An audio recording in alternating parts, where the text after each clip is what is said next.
At my son's wedding, he handed the microphone to his stepdad and said, "This is the man who really raised me." I'd paid for his college, his car, even the wedding we were standing at. I didn't make a scene, just quietly left during the reception, but not before stopping by the bar and closing the tab I'd opened. 20 minutes later, my ex-wife was calling. They're saying we have to pay $11,000. What did you do? I, 52M, watched my son hand the microphone to the man who'd been in his life for barely 8 years. The wedding venue fell silent as everyone turned their attention to the raised platform where my ex-wife sat beaming, her hand already on her new husband's arm. I felt my chest tighten as my son spoke those words. Words that felt like a knife sliding between my ribs in front of 300 people. The man took the microphone with a practiced smile, and I stopped listening after the first sentence. My mind was doing math instead. The tuition payments, the car down payment, the engagement ring I'd helped him choose last spring, the venue deposit, the catering bill.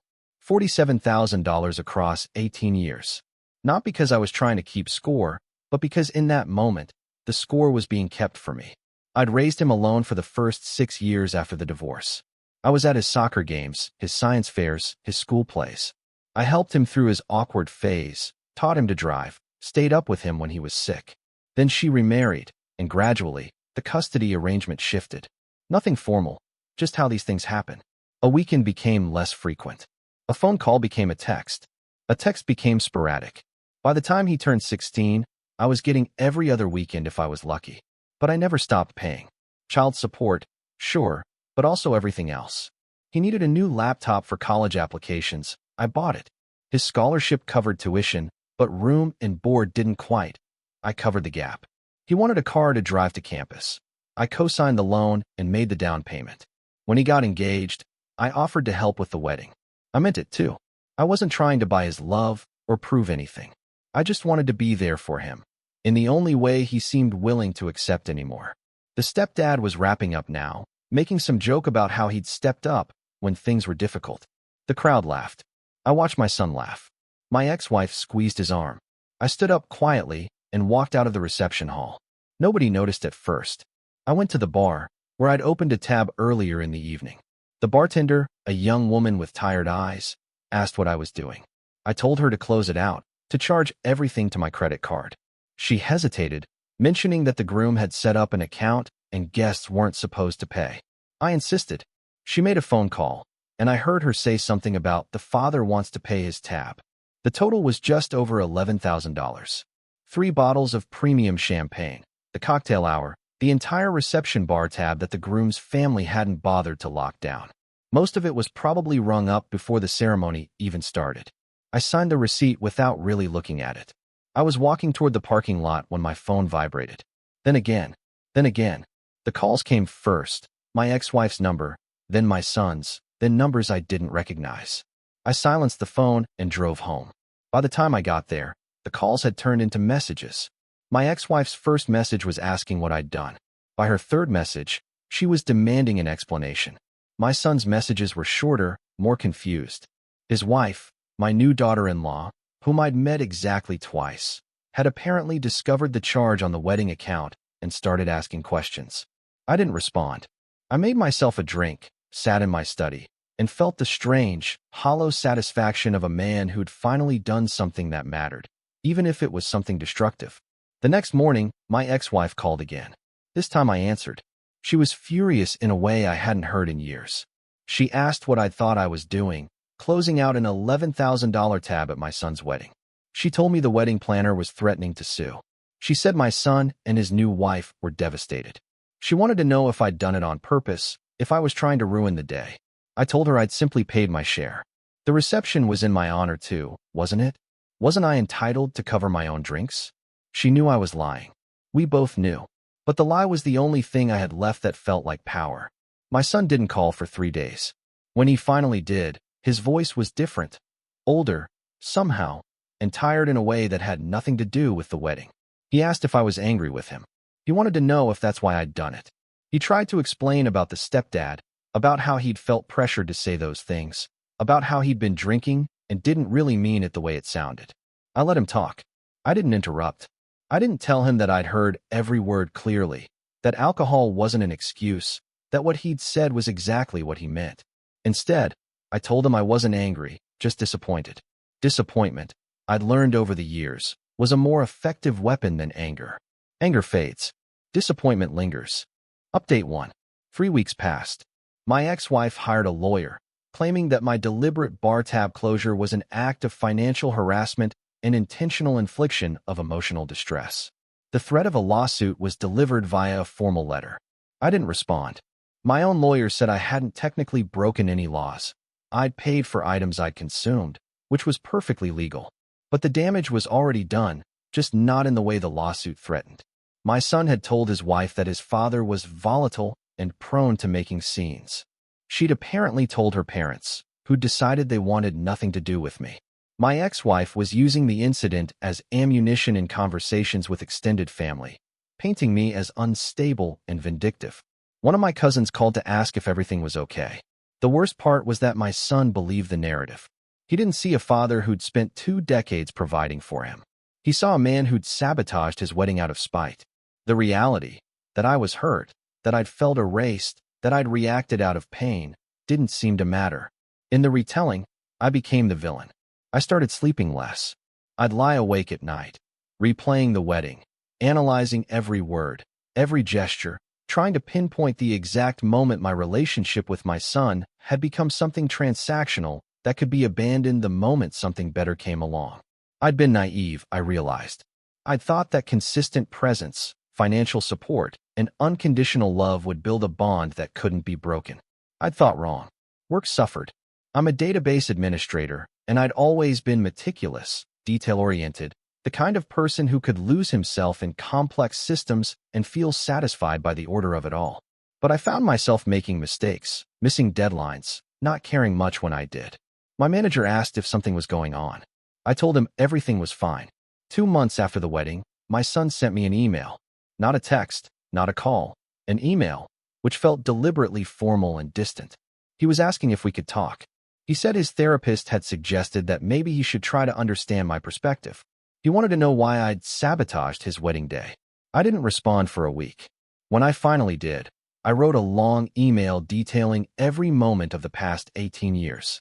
I listed the money, yes, but more than that, I listed the moments. The nights I stayed up with him when he was sick, the times I drove across town because he needed to talk to someone, the belief I'd held that showing up was enough, that love was enough. I told him that his words at the wedding had made me realize that none of it had mattered. That in his mind, a man he'd known for 8 years who shared his mother's bed had somehow contributed more to his upbringing than I had. That stung in a way I couldn't articulate without sounding bitter, so I settled for angry. I told him the bar tab was a moment of weakness, a petty reaction that I regretted, but that I didn't regret the impulse behind it, the desire to stop pretending that my presence and my support meant anything to him. He responded within an hour. His email was shorter. He said he understood that I was hurt, but that he couldn't be responsible for my emotional well-being. He said that he'd made his own choices about his life and his relationships, and that he resented the implication that he owed me something because I'd provided financially. He said he thought it was best if we didn't have contact for a while. He said he hoped I'd get help. I stared at that email for a very long time. Update 2. 6 months became a year. I didn't reach out. My son didn't reach out. My ex-wife's lawyer eventually stopped calling after I'd retained my own counsel and made it clear I wasn't going to respond to threats. The lawsuit never materialized. Apparently, threatening a lawsuit and actually following through are 2 different things. I threw myself into work with an intensity that bordered on obsessive. I volunteered for the hardest projects, the ones that required me to be in the office until midnight, that demanded my complete focus and left no room for thinking about anything else. My manager was thrilled. My personal life was a desert. I started going to the gym regularly, not because I wanted to be healthy, but because exhausting my body gave me a few hours where my mind couldn't torture me. I'd stand in the shower afterward, hot water running over my face, and let myself feel the weight of it all, the loss, the regret, the anger that wouldn't quite dissipate. A year and 2 months after the wedding, I got a call from my ex-wife. Not an angry call this time, but something sadder, more complicated. She told me that my son and his wife were separating. She said he'd been struggling with anxiety and depression, that he'd been in therapy, that he'd apparently been thinking a lot about our relationship and about the wedding. I felt something shift inside my chest when she told me this, a small crack in the wall I'd built. I asked if he wanted to talk to me. She said she didn't know. She said he'd asked about me, though. She said he'd been reading our old emails. I didn't know what to do with this information, so I did nothing. I went to work, came home, ate dinner alone, went to bed. I repeated this for 3 weeks. Then I got an email from my son. The subject line just said, "I'm sorry." The email was long, and it was written in a way that suggested he'd started and deleted it many times before hitting send. He talked about the pressure he'd felt from his wife's family, about how he'd been trying to prove something at that wedding, that he was successful, that he was settled, that he belonged in their world. He talked about how in trying to prove all that, he'd diminished the one person who'd actually been there for him consistently, without judgment or expectation of return. He wrote about going to therapy and realizing that he'd resented me not because of anything I'd done wrong, but because he'd felt like he could never live up to what I'd sacrificed for him. Every act of support had felt like a silent reminder of what he owed me, even though I'd never explicitly asked for anything in return. The bar tab incident had somehow crystallized all of that, the hurt, the resentment, the guilt all mixed together into something toxic. He told me that he understood if I didn't want to respond, if the damage was too great. But he wanted me to know that he'd realized his mistake, and he was sorry. I read that email 7 times. I printed it out and read it again. I sat at my desk at work and read it on my phone during my lunch break, not caring that my hands were shaking. I didn't respond immediately. I wanted to feel the anger, wanted to hold on to the hurt, wanted to make him wait the way I'd felt like I was waiting for his acknowledgement. But I was tired of being angry. I was tired of hurting. Update 3. I called him on a Friday afternoon. He answered on the second ring, like he'd been waiting for the call. We talked for an hour. Neither of us said anything particularly profound. We didn't immediately fix 18 months of silence and hurt. But we made plans to meet for dinner the following week.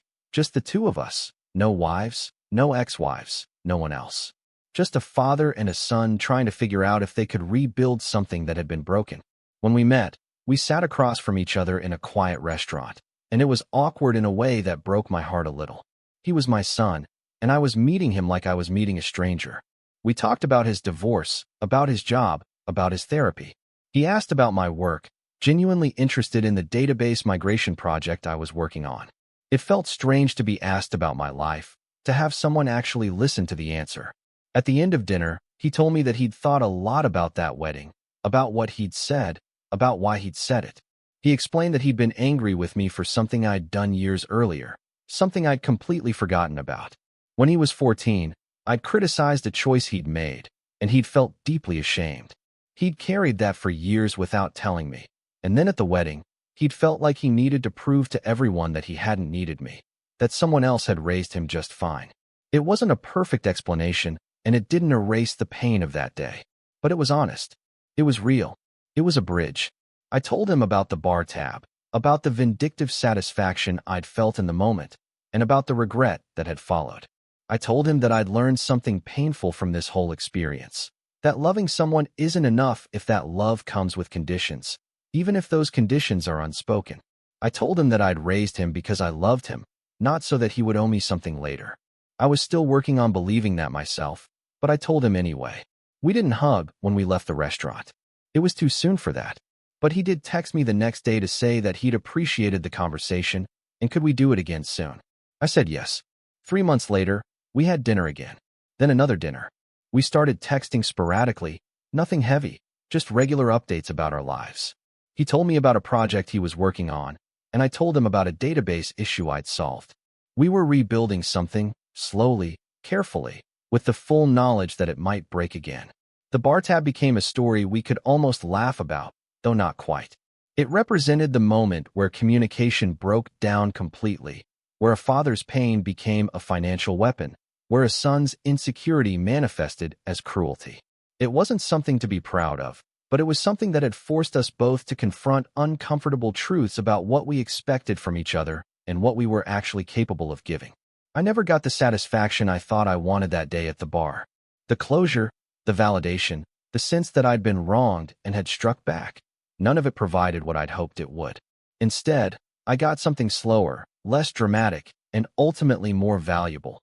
The difficult, unglamorous work of rebuilding a relationship on more honest terms. My son's new marriage, when it eventually happened 2 years later, was small and quiet. He asked me to give a speech, and I did. I talked about him as a person I was proud to know, separate from the role he played in my life. I didn't mention the financial support, the sacrifices, or the years I'd spent raising him. I just talked about who he was and why I loved him. He cried during that speech, and so did I, but they were different tears than the ones I'd shed at that first wedding. They meant something different. They were beginning something instead of ending it.